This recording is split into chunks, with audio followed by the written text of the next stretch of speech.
This video does not confirm or diagnose any medical condition. Any health-related mentions are purely alleged and discussed in a general commentary context.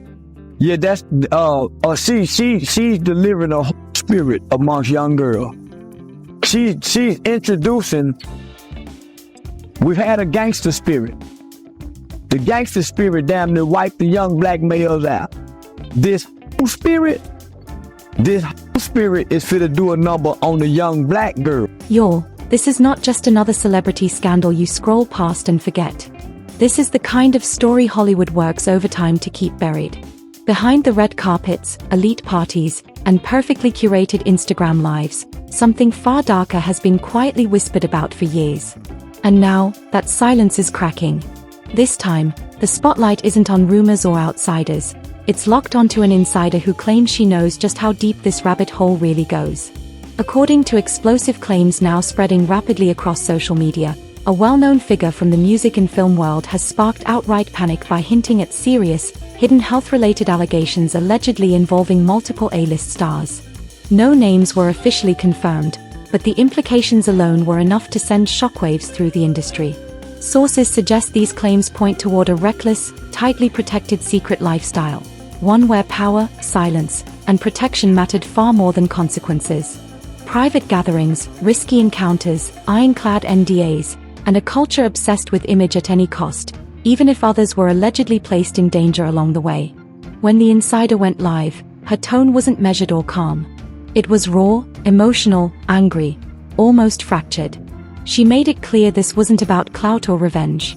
This was about truth, accountability, and the real damage that happens when fame becomes a shield for dangerous behavior. When fame becomes a shield for dangerous behavior, the fallout is immediate and explosive.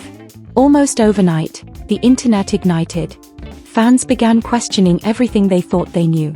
Comment sections turned into digital battlegrounds, and suddenly, long-forgotten rumors, old blind items, and mysteriously deleted posts resurfaced. Piece by piece, they began forming a picture far more disturbing than anyone was prepared for. But insiders say the darkest twist came next. The backlash wasn't organic. It wasn't random outrage. According to those close to the situation, pressure intensified behind the scenes. Threats were allegedly made. Lines were crossed. And powerful figures reportedly went into overdrive, not to address the claims themselves, but to discredit the messenger, divert attention, and muddy the narrative before it could take root. Now, the question echoing through Hollywood is chillingly simple. If even a fraction of these allegations holds truth, how many secrets are still being actively protected? How many stories were silenced before they ever reached daylight? And ultimately, who is forced to pay the price for that silence? This is no longer gossip.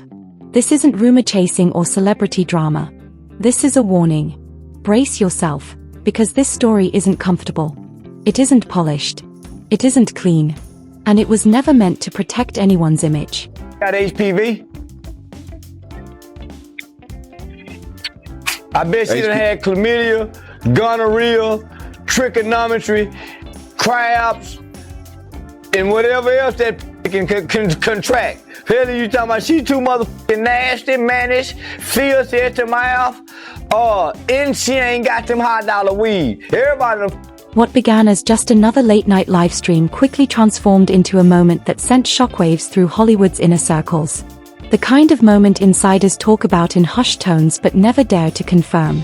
The kind that jolts lawyers out of sleep, throws PR teams into crisis mode, and forces powerful people into an uneasy silence.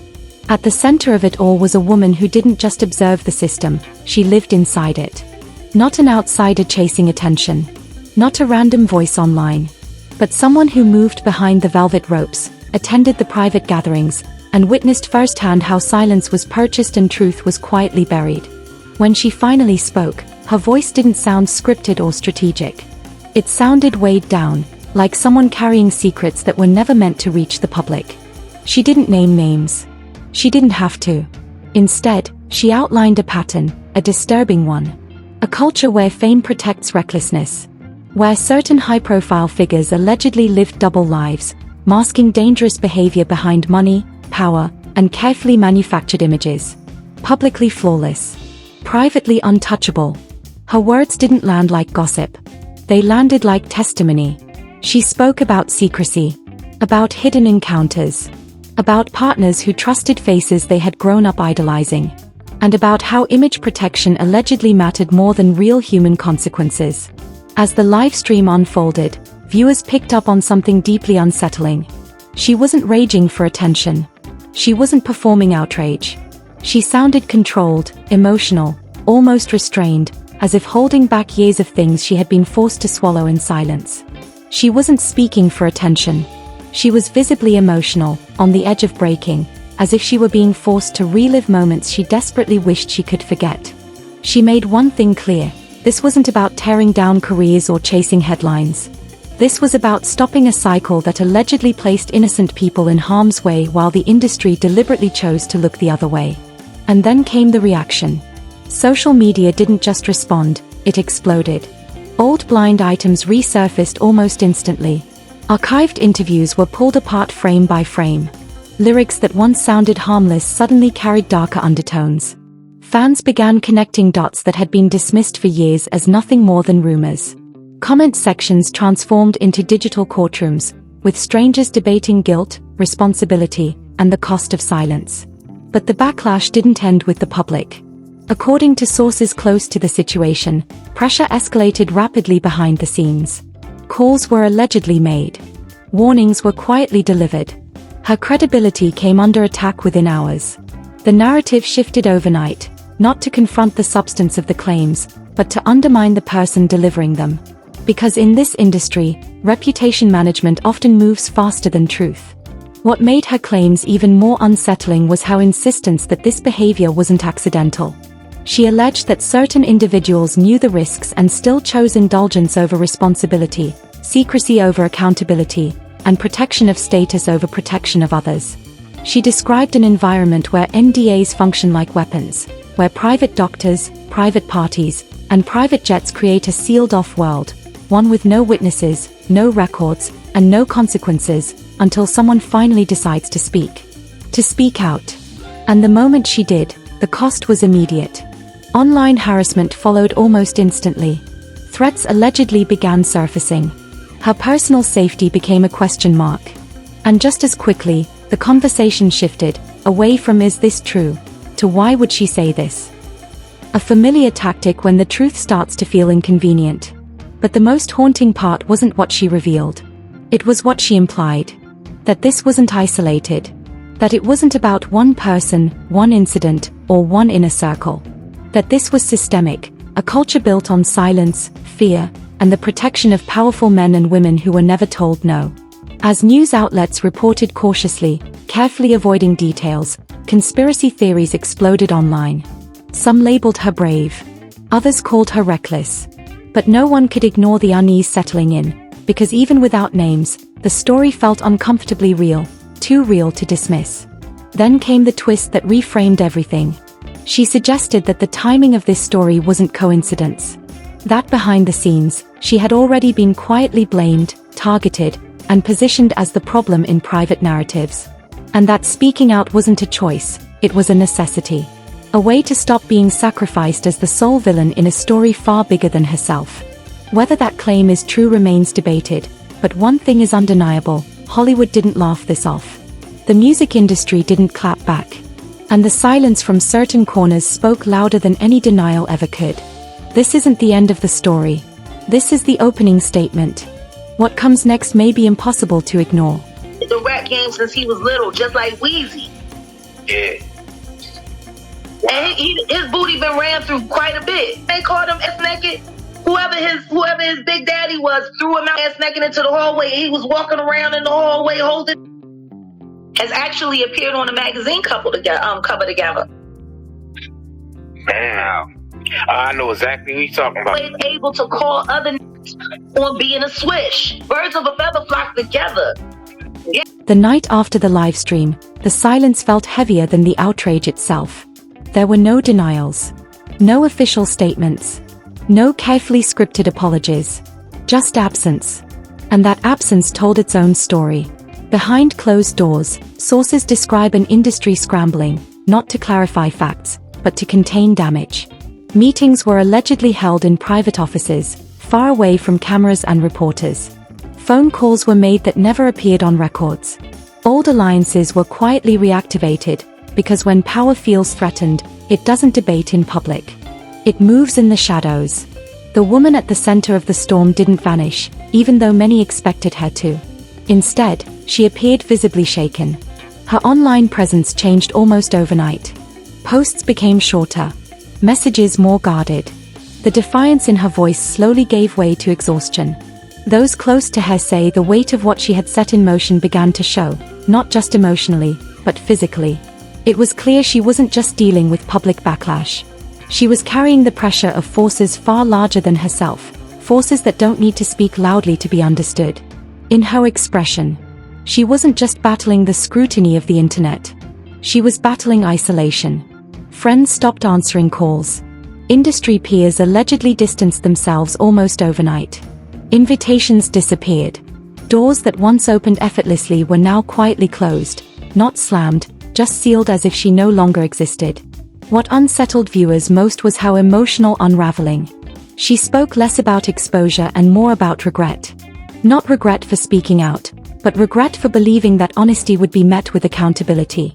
She painted a picture of a world where silence is currency, where loyalty is rewarded, truth is punished, and those who break the code are made examples of. As days passed, the online narrative began to shift. Anonymous accounts circulated counter-stories. Old clips resurfaced, taken out of context, reshaping perceptions and further isolating her. The ecosystem of distraction, manipulation, and reputation management worked quietly, almost invisibly, but with devastating effect. Reposted without context. Her character was put on trial. Her intentions were dissected from every angle. And the message was unmistakable: if the claims couldn't be erased, then the messenger could be destroyed. But while that was happening, something else was unfolding. Viewers began noticing patterns they couldn't unsee. Lyrics that once felt celebratory suddenly carried ominous undertones. Old interviews resurfaced, now laced with unsettling subtext. Blind items that had long been brushed off as exaggerations started lining up far too cleanly to ignore. The internet didn't need names anymore. It recognized behavior. And that recognition terrified those who had spent decades perfecting flawless public images. The woman hinted that what the public had heard so far was only a fraction of the truth. She implied that documentation existed, that conversations had been recorded, that messages were preserved, not out of revenge or malice, but out of self-protection.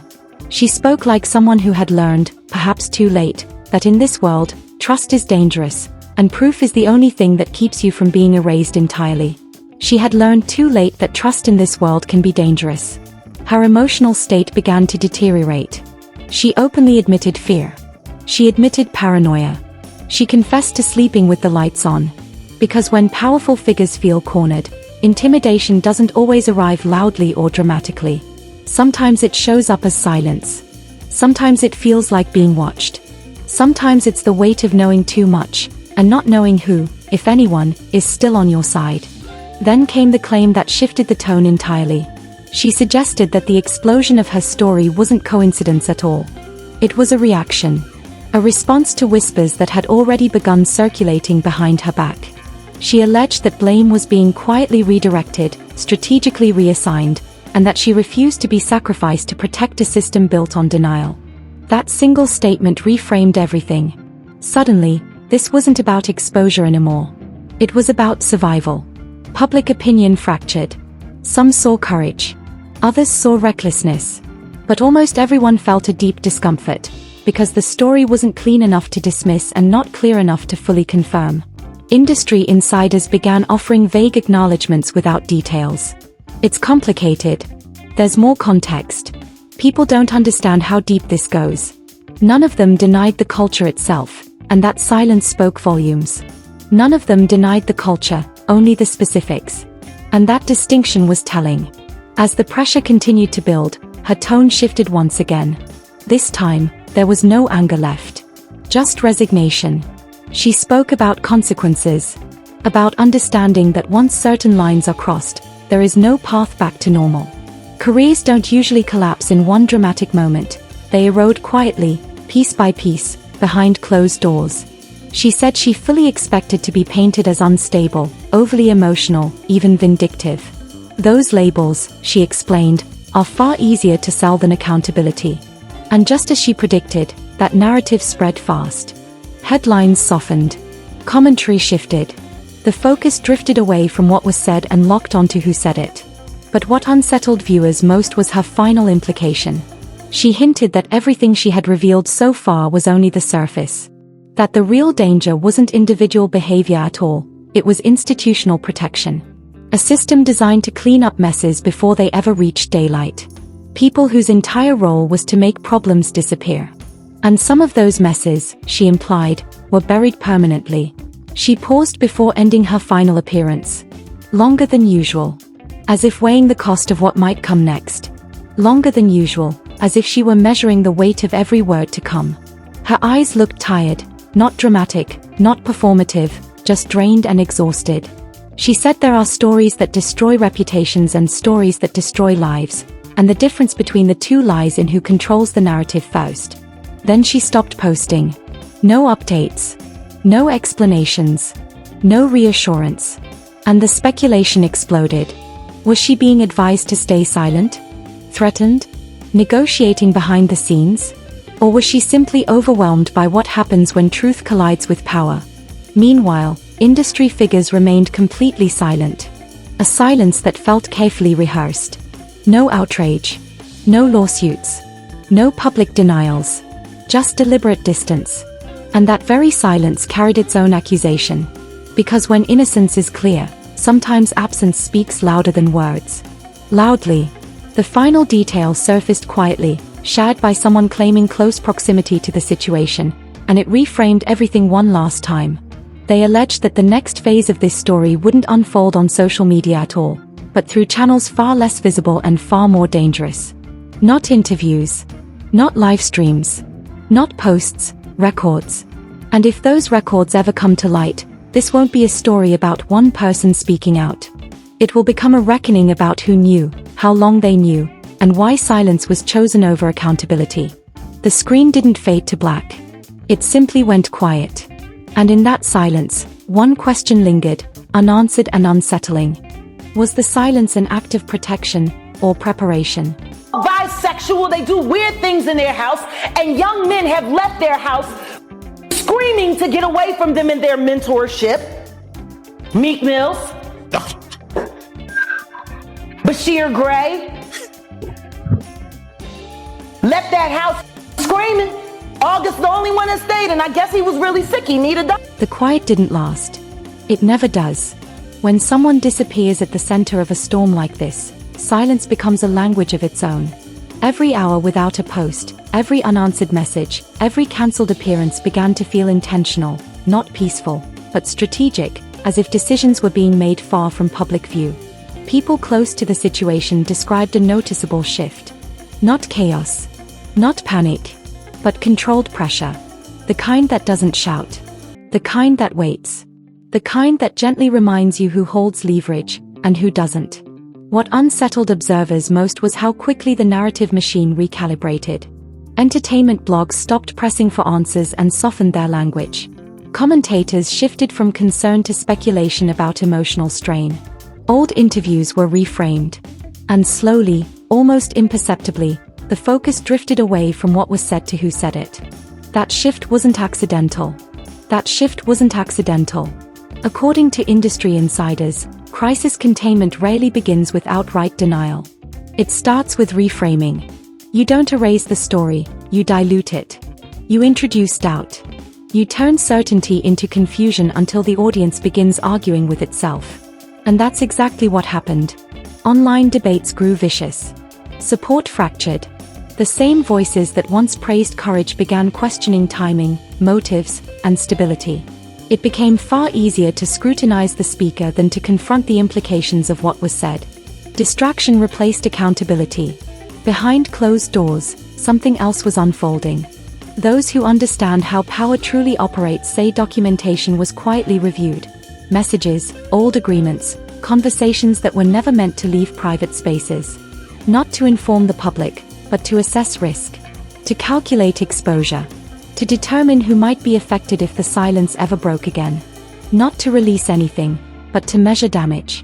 To determine who might be exposed if the silence ever cracked again. Because this was never just about one voice speaking out. It was about what that voice could unlock. The woman at the center of it all reportedly withdrew from public view entirely. Not as an act of surrender, but as an act of calculation. Those close to her described someone emotionally drained, yet disturbingly clear-eyed. Someone who understood that the next move couldn't be impulsive. She knew attention has a shelf life. She knew outrage fades. She knew timing is everything, and that awareness unsettled the wrong people. Soon, rumors began to circulate. Intermediaries had allegedly reached out, not with overt threats, but with options. Silence. Distance. Resolution. The kind of conversations that don't happen unless something real is at stake, and unless someone, somewhere, is afraid of what might happen next. That don't happen unless something real is on the line. At the same time, others claimed quiet warnings were delivered, not dramatic, not cinematic, just subtle enough to remind someone of consequences without ever spelling them out. Because in certain circles, consequences don't need explanation. What unsettled the public most wasn't what was confirmed. It was what wasn't denied. No firm rebuttals appeared. No legal challenges were filed. Just carefully worded statements about misinformation taken out of context. Unfair speculation. Language chosen with precision to avoid specifics. And in moments like this, avoidance speaks louder than outrage. Then came the leak. Not a screenshot. Not an audio recording. Just a description. Someone claiming proximity spoke about material that allegedly exists. Not sensational. Not shocking in isolation. But cumulative, patterns over time, behaviors normalized, concerns dismissed, silence enforced.